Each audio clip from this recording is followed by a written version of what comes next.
అధ్యాయం 6వ వచనం. యోహాను సువార్త 13వ అధ్యాయం. ఆయన సీమోను పేతురు వద్దకు వచ్చినప్పుడు అతడు, ప్రభువా, నీవు నా పాదములు కడుగుదువా అని ఆయనతో అనెను. అందుకు యేసు, నేను చేయుచున్నది ఇప్పుడు నీకు తెలియదు గాని ఇక మీదట తెలుసుకుందు అని అతనితో చెప్పగా, పేతురు, నీవెన్నడను నా పాదములు కడగరాదని ఆయనతో అనెను. అందుకు యేసు, నేను నిన్ను కడగని ఎడల నాతో నీకు పాలు లేదనెను. హల్లెలూయా. చిన్న ప్రార్థన చేసుకుందాం. మహోన్నతుడా, సర్వాధికారి, సర్వశక్తిమంతుడా, మీకు వందనాలైనా తండ్రి, ద్వారా పరిశుద్ధాత్మడా మీ స్తోత్రాలు. దేవదేవతకి ఆదివారం నాడ మనందరినీ ఈ సన్నిధానంలోకి నడిపించిన విధానాన్ని బట్టి వందనాలు. ఎంతో మంది వచ్చుచూ వస్తున్నాం అనుకున్నారు నాయన, ఎన్నో కారణాలు చెప్తున్నారు. కానీ మా అందరికీ నాయన ఏ కారణము ఇన్ని వచ్చినా కానీ అన్నింటినీ బిడ్డలు నాయన పక్కన పెట్టేసి ఈ మందిరంలోకి ఆసక్తిగా వచ్చి ఉన్నారు. కడవరి వరకు మొదటి వారే నాయన కడవరి దాకా ఉండులాగును దీనిని ఆస్వాదించండి, ఇది బలపరచండి, నీ మాటలతో నింపండి. హృదయ అంతరంగములు ఎరిగిన వాడము, మమ్మల్ని శుద్ధీకరించి మమ్మల్ని బలపరిచి నీ ఆత్మచేతను నీ సన్నిధానములో నిత్యము నాయన శుద్ధించులాగును ఆరాధించులాగును ఆస్వాదించమని నజరేయుడకు యేసుక్రీస్తు ఉన్నతమైన నామములో అడుగుచున్నాం పరమ తండ్రి, ఆమేన్. 13వ అధ్యాయంలో 6వ వచనంలో ఉన్న మాట, యేసు ప్రభువారు తన శిష్యులందరూ 12 మంది శిష్యుల్ని పిలిచి భోజనానికి రాత్రికాల సమయంలో భోజనంలో కూర్చున్నప్పుడు ప్రభు ఏమంటున్నాడంటే, భోజనానికి ముందు ప్రతి ఒక్కరు పాదాలు శిష్యుల పాదాలను కడుగుటకు ప్రభు సిద్ధపడి కడుగుతూ ఉండగా పేతురు వద్ద వచ్చినప్పుడు పేతురు ఏమన్నాడు, ప్రభువా, ఇది నా పాదములు నీవేలా కడుగుతువు, ఇది చెయ్యకూడదు అంటే ఇక్కడ 2 రకాలుగా కనబడుతుంది. పేతురు, నేను ఆల్రెడీ నీతో నడిచాను, బాప్తిసం తీసుకున్నాము, నీతో నడుస్తున్నాము, మాకు కూడా కొంత వచ్చి ఉన్నది, నీ ఆత్మతోనూ సత్యముతోనూ మేము నడుస్తున్నాం, నీ శక్తి మాకు కూడా కొంత వచ్చి ఉన్నది, కాబట్టి మా పాదాలు ఎందుకు నువ్వు కనడం? కొంచెం గర్వంతో మాట్లాడుతున్నట్టు ఉంది. దేవుడు అంటాడు, నేను ఇప్పుడు నీ పాదములు కడగనప్పుడు రేపు నీవు నాతో పాలువాడివి అనగానే పేతురికి దయాలత్వం వచ్చింది, దీనత్వం వచ్చింది. ఏదో తేడా పడ్డారు అనుకొని అప్పుడు అంటాడు, పాదములే కాదు కానీ నా చేతులను తలలో సమస్తమును కడుగుము. అంటే అర్థమైంది తెలుసా?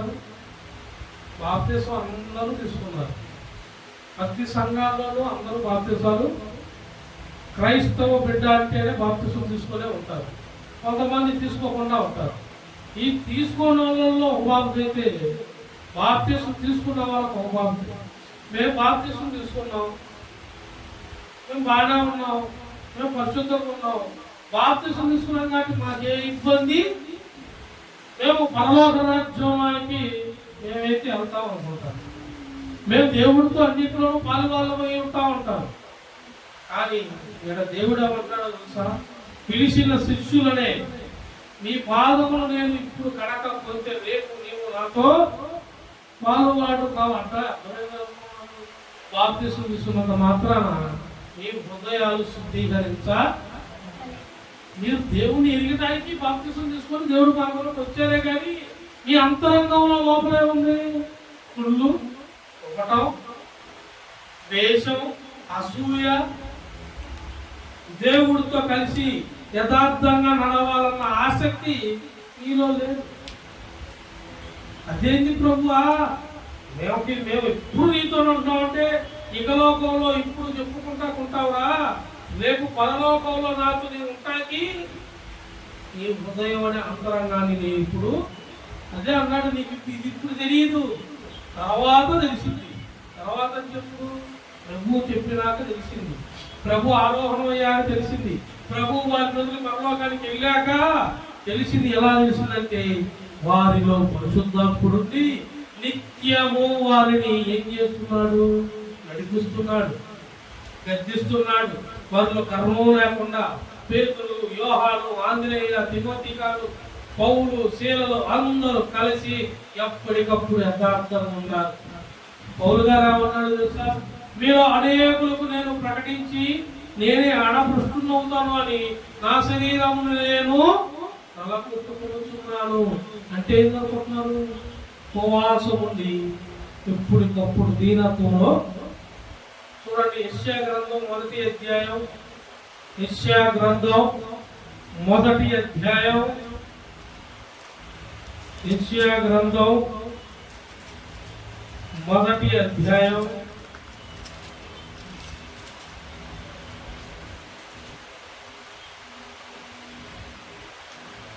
16వ వచనం. యెషయా గ్రంథం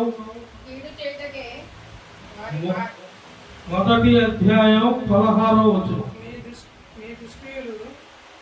మిమ్మును కడుగుకొనుడి, శుద్ధి ఏం చేసుకోవాలంటే మిమ్మల్ని కడుక్కోమంటాడు. బాప్తిసం తీసుకున్నామన్నావు, బాప్తిసం తీసుకున్నామంటే సరిగ్గా ఉంటున్నారా? బాప్తిసం తీసుకుంటే సరిగ్గా ఉంటున్నారా? బాప్తిసం తీసుకున్న వాళ్ళు తిరిగి తప్పు చేయట్లేదా? కుటుంబాల్లో అందరూ బాప్తిసం తీసుకుంటున్నారు, తిరిగి మళ్ళీ కట్ట హృదయంతో ఉన్నారా? యథార్థ హృదయంతో అందరూ ఉంటున్నారా?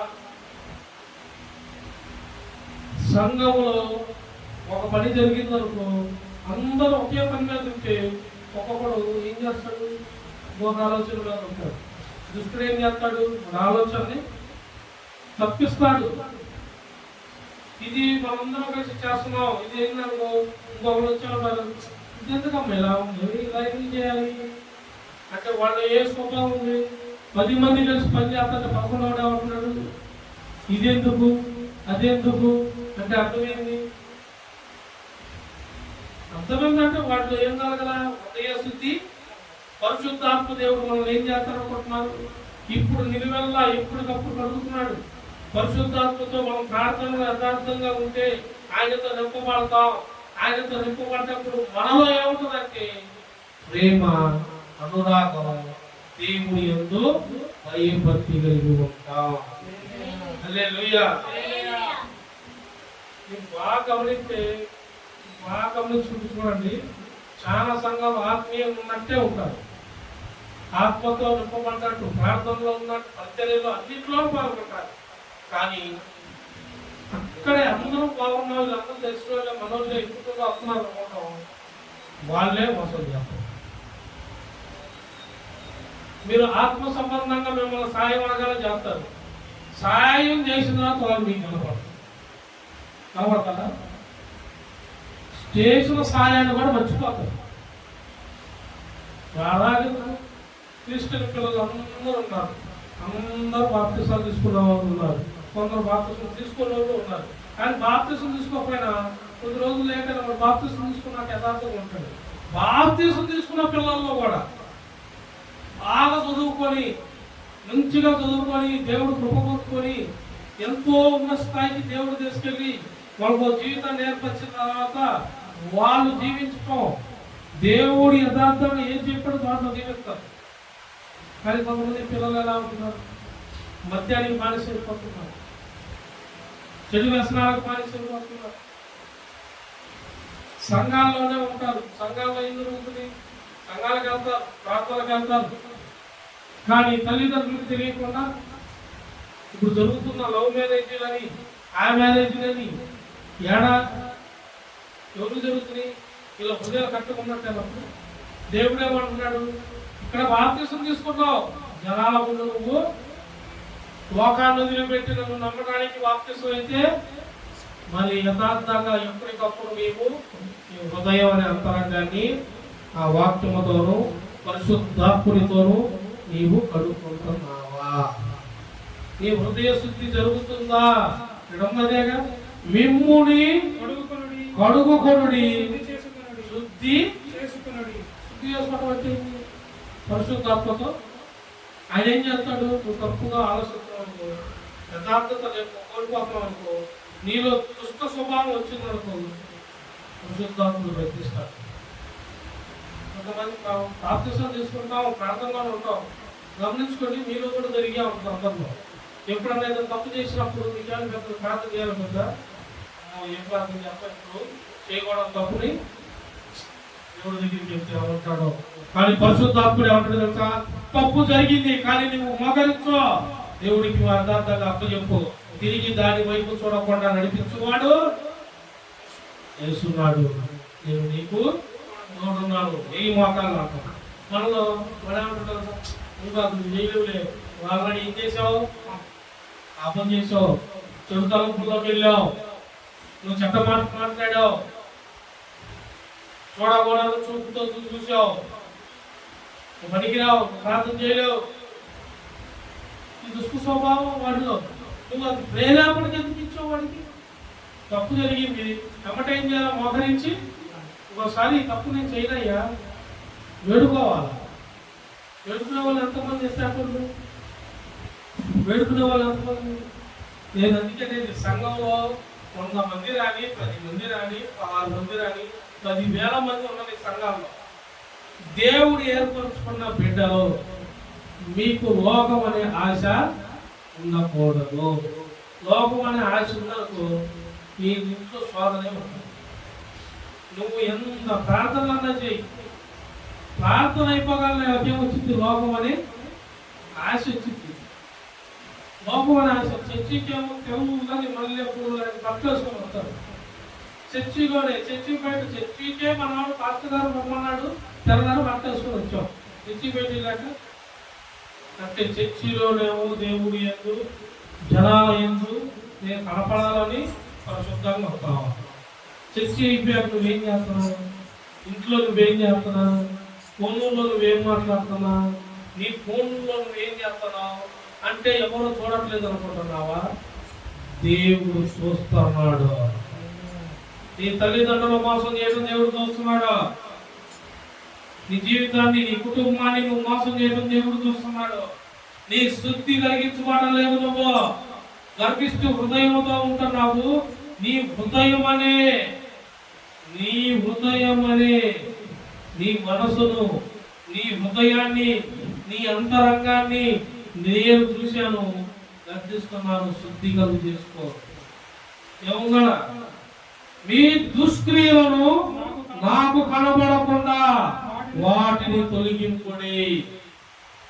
దుష్క్రియలు అంటే మోసపుచ్చటం, మోసం చేయటం, తల్లిదండ్రులను, సంఘాన్ని, సేవకుల్ని మీరు మోసం చేసి మీరు ఏ విధంగా అనుకుంటున్నారేమో మీ జీవితాన్ని మీరే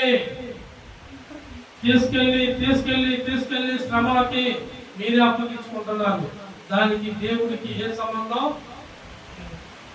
లేదు. కొంతమంది అంటారు తెలుసా, బాప్తిసం తీసుకోరు, ఏమి తీసుకోరు, బాప్తిసం తీసుకున్న ప్రార్థనకు రాదు, ఏది సరిగ్గా నడిపింపు ఉండదు, ఏది కూడా ఉండదు, ఏదో నడుపుతున్నామంటే అనుకున్నామంటుంటారు. కానీ వారిలో ఏది ప్రేరేపణ ఉండదు. దేవుని మందిరంలో, ఇంటిలో, బయట మనం దేవుని బిడ్డలుగా ఉండాలా అన్న యథార్థత ఉండదు. బయటికి పోగానే వాళ్ళ మాటలు మాటలిని లోకమైన పాపంలో పడిపోయి వారు చేస్తున్న దుష్క్రియ దేవుడు చూస్తున్నాడు. తీర్పు దినం ఒకటి ఉంది, అది ఇక ఎక్కువ సమయం లేదు. అంతిమ కాలం ఇది, రాకడ వచ్చుచున్నది. నీవు నిలకడగా ఉన్నావా? దేవుడు వచ్చుచున్నాడు, సిద్ధంగా ఉన్నావా? నీ హృదయం అనే అంతరంగాన్ని కడుక్కుంటున్నావా? నీవు దుష్క్రియలు మానుకుంటున్నావా? నీవు యథార్థంగా ఉండాలి. చూడండి, ఇర్మియా గ్రంథం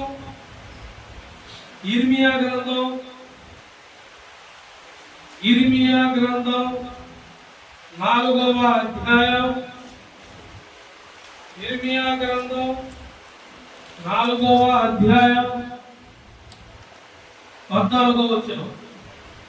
యెరూషలేమా, నీవు రక్షింపబడినట్లు నీ హృదయములో నుండి చెడుతనమును కడిగి వేసుకొనుము. ఎన్నాళ్ళ వరకు నీ దుష్టాభిప్రాయములు నీకు కలిగి ఉన్నను? ఎన్నాళ్ళు నువ్వు దేవుడు మోసపుచ్చుతావు? ఎన్నాళ్ళు సంఘాన్ని మోసపుచ్చుతావు? ఎన్నాళ్ళు కుటుంబాన్ని మోసపుచ్చుతావు? ఎన్నాళ్ళు నీవు నీ సొంత ప్రలోభాలతో ఉంటున్నావు? ఇది దేవుడు సమయం, దేవుడు వచ్చు సమయం, ఇది రాకడ సమయం. దేవుడు మాట వింటావా? హృదయ శుద్ధి కలిగి ఉంటావా? నీ అంతరంగంలో నీ స్వభావంతో ఉంటున్నావా?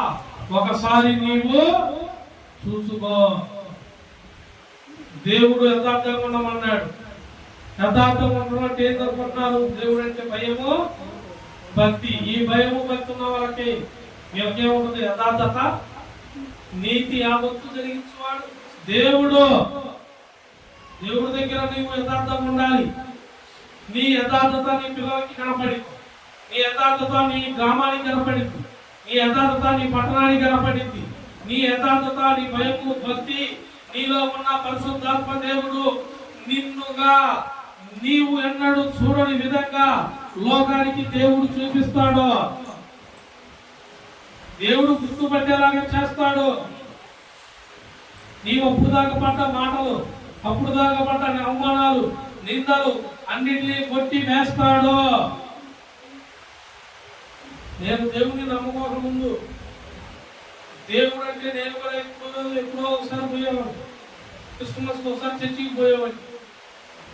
మీకు లాక్డౌన్ కాదు, నేను క్రిస్మస్కి ఒకసారి పోయేవాడు చర్చికి. చేస్తావు గుడ్ ఫ్రైడే, ఆదివారం ఉపవాసరాధంలో ఎన్నిటికి నేను పోయేవాడు కాదు.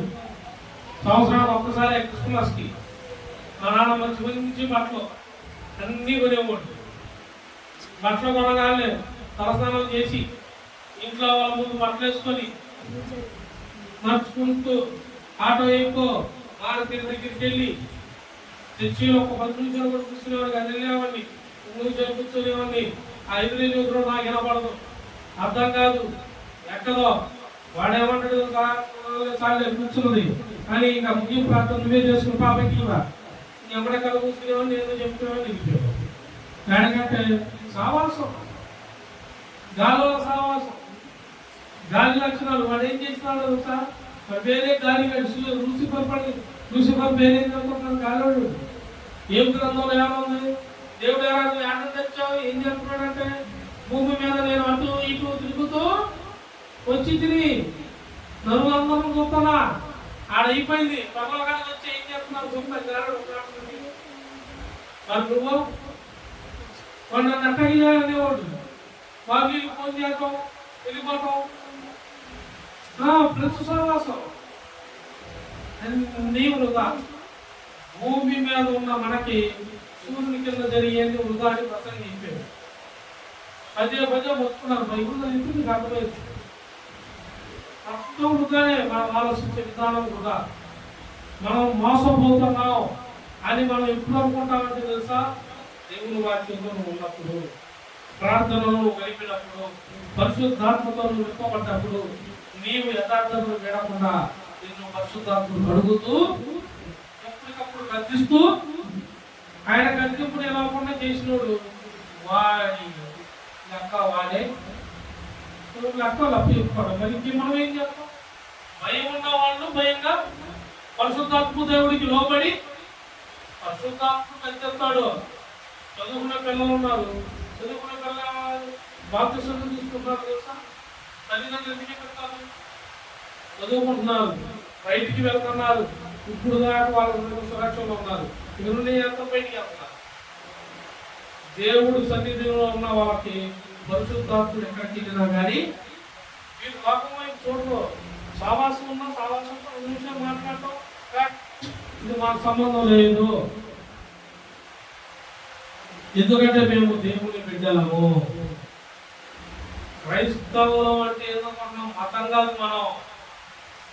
మనం మతం కాదు. క్రైస్తవులు అంటే మార్పు చెందిన వాళ్ళం, మనసు శుద్ధీకరించిన వాళ్ళం, హృదయ శుద్ధి కలిగిన వాళ్ళం, నిజమైన దేవుణ్ణి ఎరిగిన వాళ్ళం. హల్లెలూయా. మతం కాదు, మతంతో పని లేదు మనకి. ఏందయ్యా మీరంటే యేసే మా దేవుడు. యేసే మతం కాదు. మనసు శుద్ధి, హృదయ శుద్ధి, నీ నడవడికల శుద్ధి, నీ జీవితాన్ని సరిచేసే బోధ, బైబుల్ బోధ. నువ్వు తృణీకరించిన వెడలా నీవే నీ జీవితాన్ని కోల్పోతావు. ఏమన్నాడా ఇర్మియా గ్రంథంలో, యెరూషలేమా నీవు రక్షింపబడినట్లు నీ హృదయముల నుండి చెడుతనమును కడిగి వేసుకొనుము. ఎన్నాళ్ళ వరకు నీ దుష్టాభిప్రాయము నీకు కలిగి ఉండదు. ఎన్నాళ్ళు మార్పు లేని లాగా ఎన్నాళ్ళు బాప్తిసం తీసుకున్నావు, ఓకే అంతే నాయగా. బాప్తిసం తీసుకుని సరిపడుతున్నావా? నీ ఆలోచన మారిందా? నీ హృదయం మారిందా? నీ నడవడిక మారిందా? నీ వస్త్రం మారిందా? నీ బాల్కృతి మారిందా? నీ వార్తీరు మారిందా? నీ పనితీరు మారిందా? నువ్వు నడుచుకునే విధానం మారిందా? ఎన్నాళ్ళు బతుకుతావు? ఎన్నాళ్ళు బతుకుతావు? ఆ బతికి నీవు నాతో పాల్గొప్పలు పొందలేవు, పైకి రాలేవు. తీర్పులోకి వెళ్తావు, నరకంలోకి వెళ్తావు. ఉపయోగం ఏముంది? ఊళ్ళు మోసపుచ్చడానికి బాప్తిసం అనుకుంటున్నావు. జనాల ముందా? సంఘాని కోసమా? దేవుడి కోసం నువ్వు బాప్తిసం తీసుకున్నావు. నీ పాప బంధకాలను విడుదల కోసం బాప్తిసం తీసుకున్నావు. బాప్తిసం తీసుకున్న నీవు ఎన్నడూ శుద్ధీకరించబడాలి, పరిశుద్ధాత్మతో కడగబడాలి. పేతురుని అపోస్తలులందరినీ దేవుడు కాళ్ళు కడిగాడు, పాదాలు కడిగాడు. ఎందుకో తెలుసా? ఇదిగో మీరు రేపు నాతో పాలు పంపులు పొందడానికి, అంటే భూమి మీద ఉన్న వాటన్నిటిని విసర్జించే ధైర్యము మీకు రావాలి అంటే నేను ఇప్పుడు ఇది చేయాలి. హల్లెలూయా. చూడండి, అపోస్తుల కార్యము 22వ అధ్యాయము. అపోస్తుల కార్యములు 22వ అధ్యాయము. అపోస్తుల కార్యములు 22వ అధ్యాయము 16వ వచనం. గనుక నీవు కడుగు చేయుట ఎందుకు లేచి ఆయన నామమును బట్టి ప్రార్థన చేసి బాప్తిసము పొంది నీ పాపములను కడిగి వేసుకొనమని చెప్పాను. హల్లెలూయా. మాట పౌలు గారు సౌలు పైన చూడండి, పైన వచనాలు ఉంటాయి. సౌలును దర్శించింది. సౌలును దర్శించిన దినం ఆ దినం దేవుడు సౌలును దర్శించాడు. మిట్ట మధ్యాహ్న కాలం పైన ఉంటుంది, చూసారా? కనబడిందా? 13 కాదు, పైన ఉంటుంది.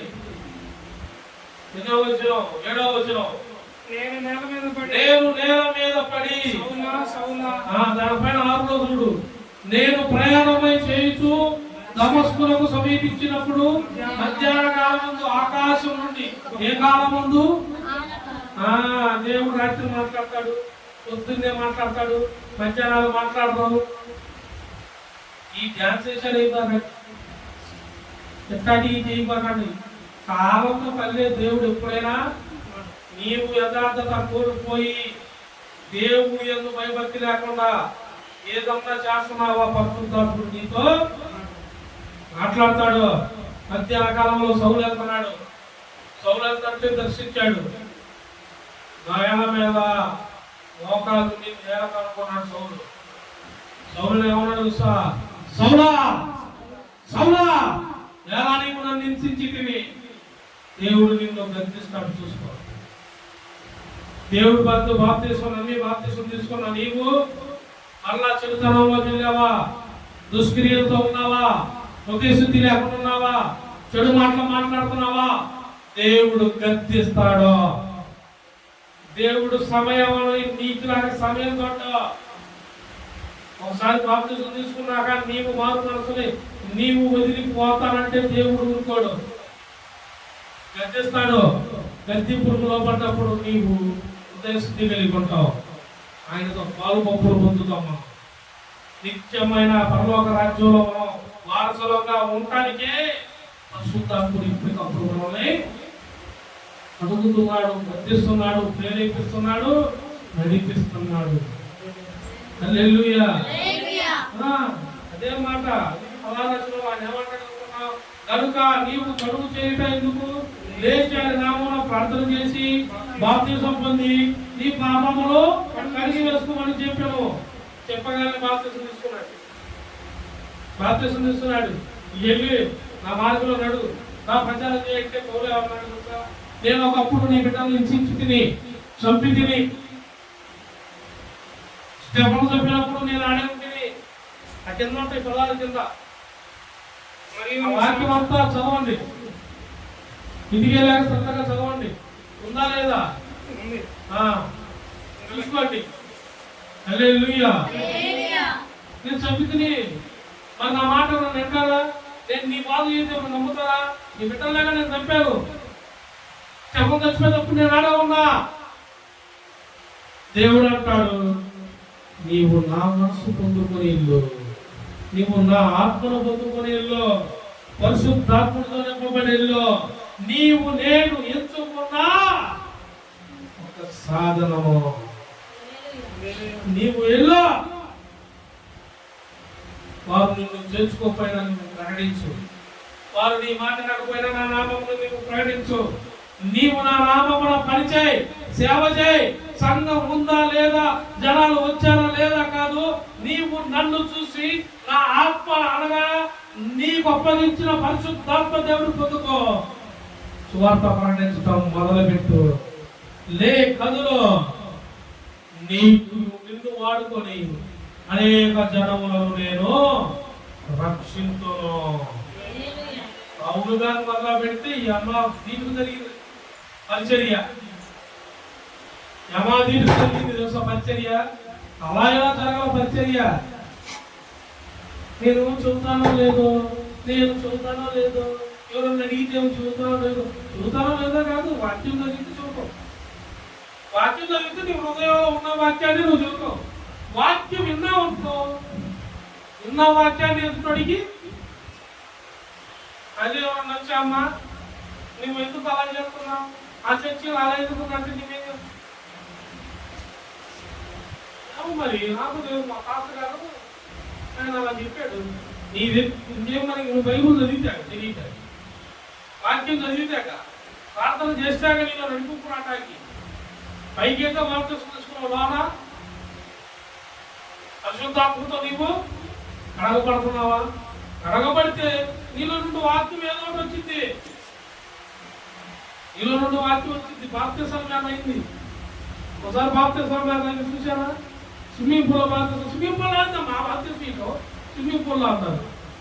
స్విమ్మింగ్ పూల్ అని నేనైతే మురికి కాలంలో కూడా ఇస్తాను. ప్రాణం అలా బాప్తిసం ఇక్కడ ఏడా ఎక్కర్లేదు, మీరు ఏడ ఇక్కర్లేదు అన్నారు. ఒకే ఒక కాలం ఉందనుకో, అది ఏ కాలం అన్నామని యేసు నామమున ప్రార్థన చేస్తే పానాడి ఏ రూపాయి అందులో వచ్చి మాట్లాడాలి. ఎందుకు బాప్తిసం నువ్వు శుద్ధి కలగడానికి తీసుకోవాలి. అవసరమైతే పాత్రలో కూడా ఎత్తా, చవర్ కింద కూడా ఎత్తా.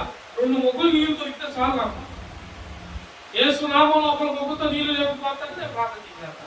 బాప్తిసం అయిపోయాయి. నువ్వు తీసుకోవడం కావాలా, రక్షణలో కావాలా? ఆయన ఎప్పుడు వస్తాడో తెలియదు. అంతకాలం శ్రమలో మొదలైనవి. నేను ప్రేరేపించబడి పరిశుద్ధాత్మ ముందే పొందుకొని దేవుడు బాప్తిసం తీసుకో అన్నాడు. మరి నన్ను నడిపించింది ఆయన. నన్ను కదిలించిన ఆత్మ. నా ఆత్మ కదలంటే కారణం ఎవరు? చిలకలూరు పేట చాలా రాదన్న. నేను ఇప్పుడు ఏడ తీసుకోవాలా?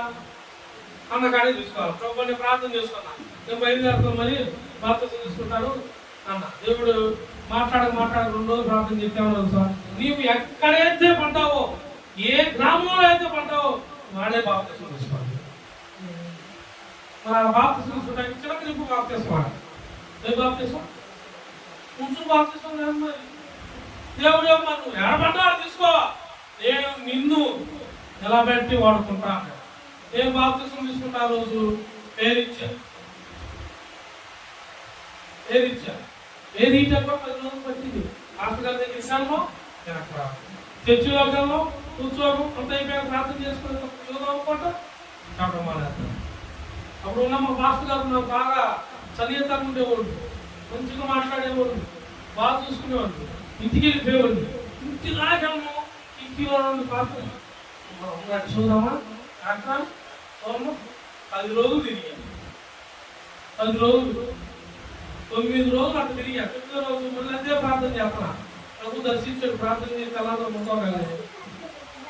వేలాది లక్షలాది జన సమూహము, పెద్ద సభ, మీటింగ్స్, జనాలందరూ లక్షలాది మంది కూర్చొని ఉన్నారు. స్టేజీ మీద నుండి వెనకాల నేను స్టేజీ మీద ఎక్కుతున్నా. శాలేమన్న గారు, పెద్ద పెద్ద సేవకులందరూ స్టేజీ మీద ఉన్నారు. నేను ఆ స్టేజ్ ఎక్కుతున్నాను. శాలేమన్న అందరూ రండి రమేష్ పాత్ర గారు ఆహ్వానిస్తున్నారు. నేను 4 మెట్లు పూర్తిగా ఎక్కా. ఇంతవరకు స్టేజీ పైకి వచ్చింది. బాడీ దర్శనం వల్ల ఇంతవరకే స్టేజీ పైకి వచ్చింది. లక్షలాది జనం మొత్తం, చిన్న లేదు పెద్ద లేదు, మొత్తం వేసి కూర్చొని వందాలు రమేష్ పాత్ర గారు అనుకున్నారు. ఇంతవరకే నా బాడీ పూర్తిగా. నేను ఇంకా ఎక్కడ దేవుడు ఉన్నాడు చూపించాడు తప్ప కుడుకు పడేసి ఏమన్నాడు తెలుసా, నలుగురిలో పోయి బాప్తిసం తీసుకుంటా సిగ్గుపడుతున్నావు, భయపడుతున్నావు. రేపు వీళ్ళందరినీ నీ ద్వారా రక్షకులకి ఇంతమంది ఎదురు చూస్తున్నారు. లేచి వెళ్ళి బాప్తిసం తీసుకున్నాను. లేచి వెళ్ళి బాప్తిసం తీసుకోవడం కావాలా? నువ్వు ముంచావా పిలిచావా? నువ్వు బాప్తిసం తీసుకోమని దేవుడు మాట్లాడినప్పుడు తీసుకో.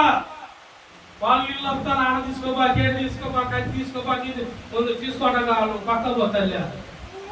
నాకు నా దేవుడు చెప్పాడు, సంఘంలో బాప్తిసం తీసుకుంటా, ముంచుతాడో ఆయన ఎత్తిస్తాడు, ఆయన ఇష్టం.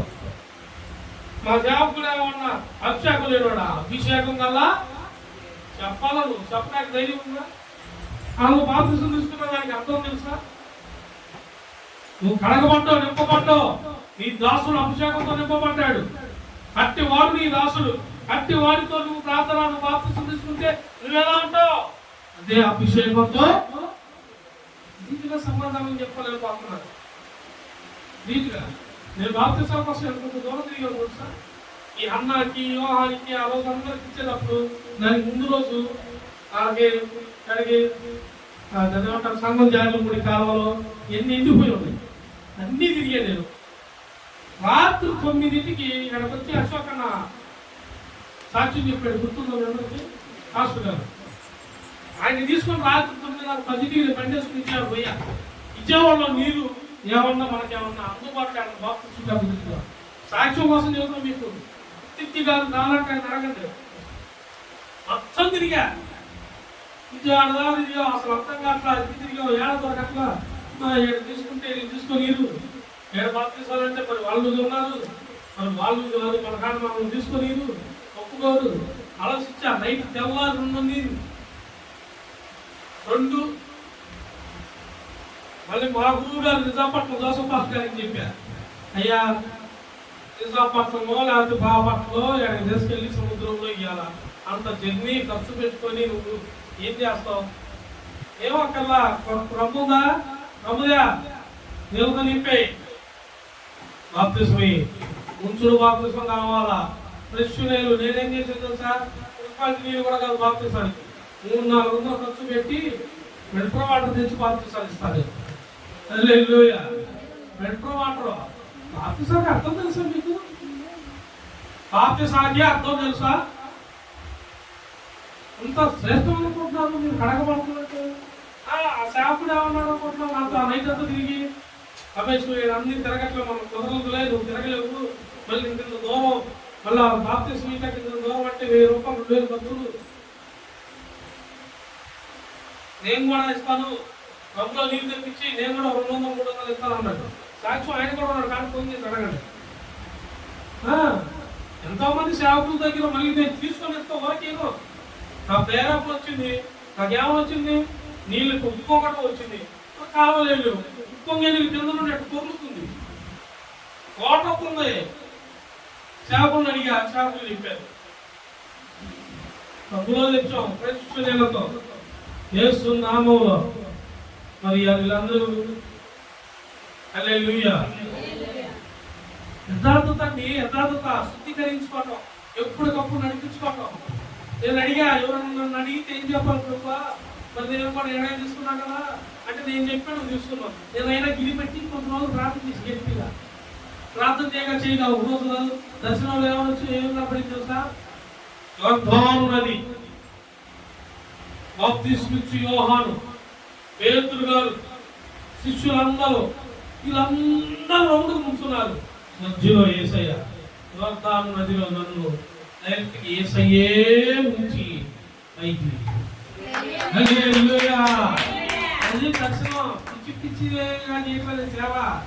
ప్రతి దానికి నాకు ఒక విజయం, ఒక దర్శనం ఉంది. వాళ్ళు చెప్పారు, వీళ్ళు చెప్పారు, నేను అడగడిగాను సేవ కోసం. నాకు ఒక దర్శనం. కింద రాలేదు శ్రేష్టము లేదు సార్, నేను ముంచుగానే బాగుంటుంది కింద నాకు ఉజ్వలు కనబడ్డాడు కనబడ్డాయి. ఆయన అట్లా లేపగానే ఆకలి అవుతుందో తిన్నావా అన్నాడు. అందరూ మాయమైపోయారు. నేను ఎట్టున్నాను చూసా, మంచం మీద ఉన్నా, మంచం మీద మిట్ట మధ్యాహ్నం జరిగింది. నాకు ఉపవాసంతో ఉండి ప్రార్థన చేసి కొనుక్కోగానే జరిగింది. మంచం మీద నీళ్ళలో మునిగిపోతే మీరు ఎట్లుంటారు? అట్లా మునుక్కోని మంచం మీద కళ్ళు తెరిచి చూసి దేవునికి స్తోత్రం కలుగునుగాక నువ్వు ప్రార్థన చేసుకున్నా. అబ్బా ఆకలైందని ఎందుకు వచ్చి నా మాట అనుకోండి కూర్చొని చేసేట్టుగా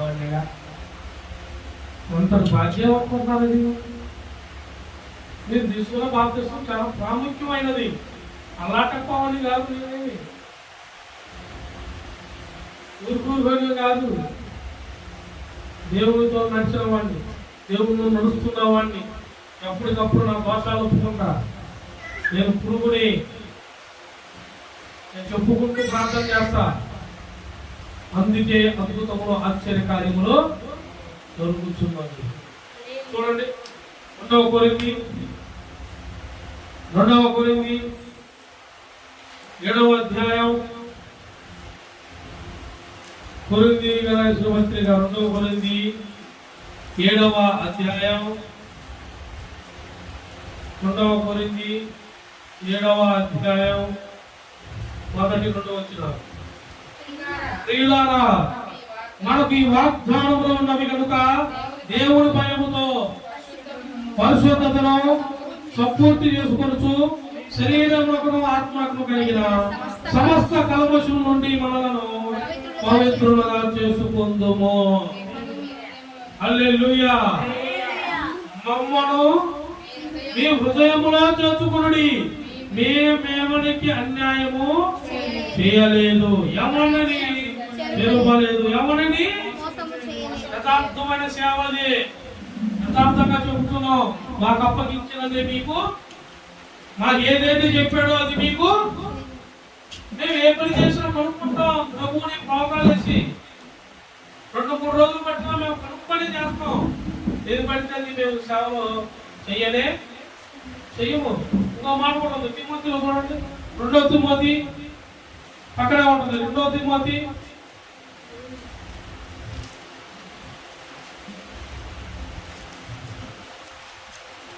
2వ అధ్యాయం. 2వ తిమోతి 2వ అధ్యాయం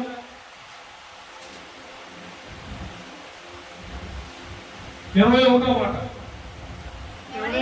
ఎవడైనను వీటిలో చేరగా తనను తాను పవిత్రపరచుకొనని ఎడల వాడు పరిశుద్ధపరచబడి యజమానుడు వాడుకొనుటకు అర్హమై ప్రతి సత్కారములకు సిద్ధపరచబడి ఘనత నిమిత్తము పాత్రై హల్లెలూయా.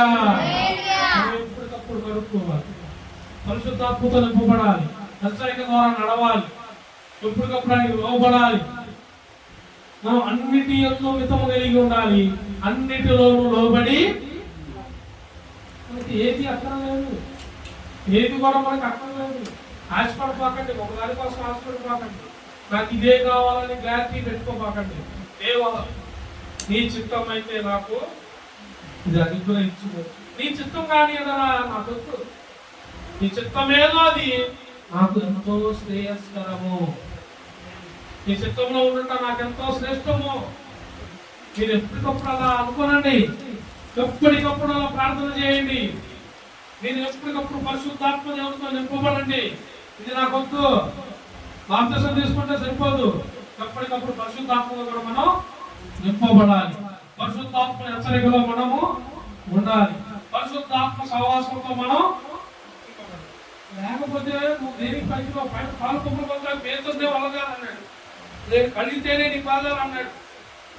మనం ఎప్పటికప్పుడు కడుక్కోవాలా పరిశుద్ధాత్మతో, ప్రార్థనలో అన్నీరు పిలుస్తూ ఆయన ఎప్పటికప్పుడు ఆహ్వానించాలి.